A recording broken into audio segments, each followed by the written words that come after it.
অসমৰ পৰাই মোদীৰ বিৰুদ্ধে যুদ্ধ আৰম্ভ লুৰিণজ্যোতি গগৈৰ। প্ৰধানমন্ত্ৰীৰ বিৰুদ্ধে আক্ৰমণাত্মক লুৰিণজ্যোতি। মিছাৰ ওপৰত মিছা মাতিছে প্ৰধানমন্ত্ৰী নৰেন্দ্ৰ মোদীয়ে। বিদেশী খেদিম বুলি কোৱা মোদীয়ে অসমৰ ওপৰত জাপি দিছে অবৈধ বিদেশীৰ পূজা। শেহতীয়াকৈ প্ৰধানমন্ত্ৰী নৰেন্দ্ৰ মোদীৰ আগমনক লৈ তৎপৰতা বৃদ্ধি পাইছে ৰাজ্যিক বিজেপিৰ মাজত। কইনাৰ দৰে মহানগৰী গুৱাহাটীক সজাই পৰাই তুলিবলৈ সাজু হৈছে ৰাজ্যিক বিজেপি। প্ৰধানমন্ত্ৰী নৰেন্দ্ৰ মোদীৰ দুদিনীয়া ভ্ৰমণসূচীৰে অসম আগমনৰ পূৰ্বে এতিয়া মোদীৰ বিৰুদ্ধে ৰণসংকাৰ প্ৰদান কৰিছে অজাপৰ সভাপতি লুৰিণজ্যোতি গগৈ। প্ৰধানমন্ত্ৰীক উদ্দেশ্যে লুৰিণজ্যোতি গগৈৰ মন্তব্য। 11 বছৰ পূৰ্বেই অসমৰ পৰা বিদেশীয়ে তালিটোপোলা বান্ধি যাব লাগিব বুলি কৈছিল প্ৰধানমন্ত্ৰী মোদীয়ে। ইয়াৰ পৰিৱৰ্তে বিদেশীৰ বোজাহে জাপি দিলে অসমক। কোন চনৰ 16 মে'ৰ পিছত বিদেশীয়ে তালিটোপোলা বান্ধিব? এই বিজেপি চৰকাৰখনে যি দেশৰ প্ৰধানমন্ত্ৰীয়ে আজিৰ পৰা 11 বছৰ 4 মাহৰ আগতে 28 এপ্ৰিল 2014 কৈছিল যে অসমৰ পৰা তালিটোপোলা বান্ধি বিদেশী যাব লাগিব। কিন্তু কোৱাৰ পাছত আজিলৈকে আমি দেখিছোঁ যে বিদেশী তেওঁলোকে না চিনাক্তকৰণ কৰিছে, না ভোটাৰ তালিকাৰ পৰা নাম কৰ্তন কৰিছে, না বহিষ্কাৰ কৰিছে। তাৰ বিপৰীতে এতিয়া নতুন এখন তেওঁলোকে নিৰ্দেশনা জাৰি কৰি অনুপ্ৰৱেশ আৰু বিদেশী ৰেহাই নিৰ্দেশনা 2025 এইখন অসমত বা ভাৰতবৰ্ষত বলবৎ কৰি অতিৰিক্ত আৰু 10 বছৰৰ বিদেশীৰ বোজা অসমক দিলে। সৰ্বমুঠ 53 বছৰৰ বিদেশীৰ বোজা অসমত তেখেতে ইতিমধ্যে দিয়াৰ সিদ্ধান্ত গ্ৰহণ কৰিছে। গতিকে আমি দেশৰ প্ৰধানমন্ত্ৰী অসমলৈ অহাৰ এই ক্ষণত আমি আপোনাক সুধিব খুজিছোঁ যে আপুনি 16 মে' দিনটো ক'লে, তাৰিখটো আমি পালোঁ। 16 মে' 2014 চনত যিদিনাখন আপুনি কৈছিলে 16 মে'ৰ পিছত তালিটোপোলা বান্ধি যাব লাগিব বুলি, সেই দিনটোৰ পৰা 11 বছৰ 4 মাহ সম্পূৰ্ণ কৰিব। অহা কাইলৈ 4 মাহ 15 দিন সম্পূৰ্ণ কৰিব। আপুনি দিন ক'লে, এতিয়া চনটো অনুগ্ৰহ কৰি এবাৰ কৈ যাবৰ কাৰণে আমি আহ্বান জনাইছোঁ। কাইলৈ আপুনি অসমৰ মাটিত অহাৰ লগে লগে কোন চনৰ ভিতৰত বিদেশী আপুনি তালিটোপোলা অসমৰ পৰা যাব লাগিব, তালিটোপোলা বান্ধি, সেই কথাটো অসমৰ ৰাইজক ক'ব লাগে। এই প্ৰশ্ন আমি উত্থাপন কৰিব খুজিছোঁ আৰু ক'ব খুজিছোঁ যে অসমৰ প্ৰতি আপোনালোকৰ এই ব্যৱহাৰ বা এই দৃষ্টিভংগী কিয়?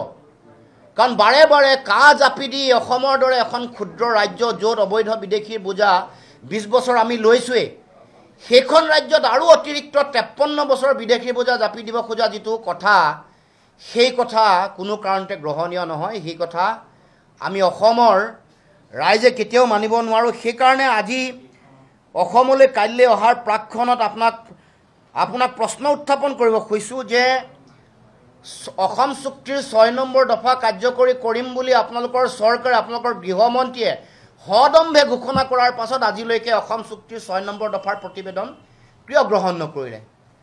এই বিজেপি চৰকাৰখনে যি দেশৰ প্ৰধানমন্ত্ৰীয়ে আজিৰ পৰা 11 বছৰ 4 মাহৰ আগতে 28 এপ্ৰিল 2014 কৈছিল যে অসমৰ পৰা তালিটোপোলা বান্ধি বিদেশী যাব লাগিব। কিন্তু কোৱাৰ পাছত আজিলৈকে আমি দেখিছোঁ যে বিদেশী তেওঁলোকে না চিনাক্তকৰণ কৰিছে, না ভোটাৰ তালিকাৰ পৰা নাম কৰ্তন কৰিছে, না বহিষ্কাৰ কৰিছে।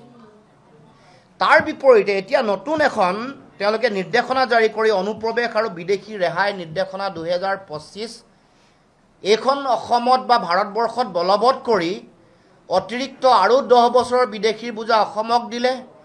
সৰ্বমুঠ 53 বছৰৰ বিদেশীৰ বোজা অসমত তেখেতে ইতিমধ্যে দিয়াৰ সিদ্ধান্ত গ্ৰহণ কৰিছে।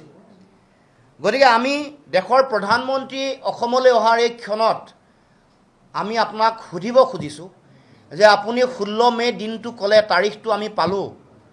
16 মে' 2014 চনত যিদিনাখন আপুনি কৈছিলে 16 মে'ৰ পিছত তালিটোপোলা বান্ধি যাব লাগিব বুলি, সেই দিনটোৰ পৰা 11 বছৰ 4 মাহ সম্পূৰ্ণ কৰিব। অহা কাইলৈ 4 মাহ 15 দিন সম্পূৰ্ণ কৰিব। আপুনি দিন ক'লে, এতিয়া চনটো অনুগ্ৰহ কৰি এবাৰ কৈ যাবৰ কাৰণে আমি আহ্বান জনাইছোঁ। কাইলৈ আপুনি অসমৰ মাটিত অহাৰ লগে লগে কোন চনৰ ভিতৰত বিদেশী আপুনি তালিটোপোলা অসমৰ পৰা যাব লাগিব, তালিটোপোলা বান্ধি, সেই কথাটো অসমৰ ৰাইজক ক'ব লাগে। এই প্ৰশ্ন আমি উত্থাপন কৰিব খুজিছোঁ আৰু ক'ব খুজিছোঁ যে অসমৰ প্ৰতি আপোনালোকৰ এই ব্যৱহাৰ বা এই দৃষ্টিভংগী কিয়?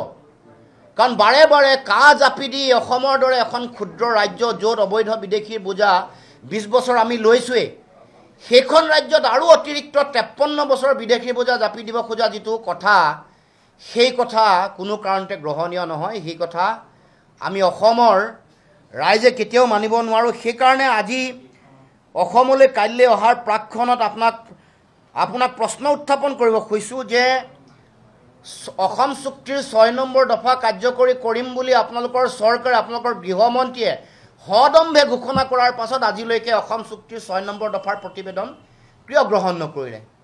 এটা প্ৰশ্ন হয় লুৰিণজ্যোতি গগৈৰ এই প্ৰত্যাহ্বানক কিদৰে স্বীকাৰ কৰিব প্ৰধানমন্ত্ৰী নৰেন্দ্ৰ মোদীয়ে? উত্তৰ আছেনে প্ৰধানমন্ত্ৰী নৰেন্দ্ৰ মোদীৰ হাতত? News 6 report NV live.